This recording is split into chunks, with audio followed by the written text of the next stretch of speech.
Calamity. Pinag-aaralan na ideklara sa Albay dahil sa pinsalang idinulot ng bagyong Nona.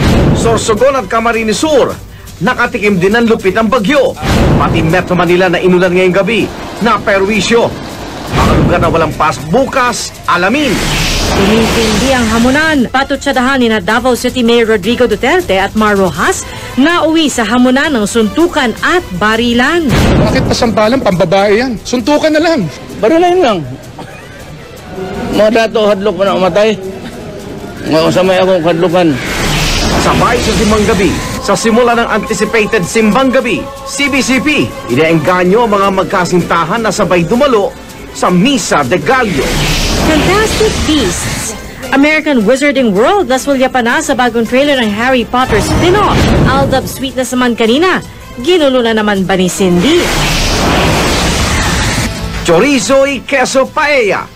Sa Midnight Express, ang modern twist sa masarap na putahe ng mga Kastila.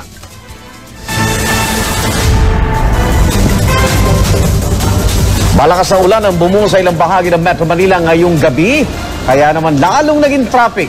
Sa Ross Boulevard, halos di maaninag ang kalsada. Agad din bumaha gaya na lang sa Tomas Morato at Mother Ignacia Avenue sa Quezon City, kaya may sasakyang binaha. At kung kailan maulan, limitado pa ang biyahe ng MRT dahil ilang bahagi ng riles nito ang binaha rin. Ito naman, live nakuha ng MMDA traffic camera sa EDSA Reliance. Halos walang galawan yung mga sasakyan sa gawing kanan ng inyong screen na northbound lane o yung pong Pakubaw. Mabilis naman ang usat sa southbound lane na Pamakati. Mabagal din ang andar ng mga sakyan sa northbound lane ng EDSA Kamuning. Yan po yung nasa bandang kaliwa ng inyong screen.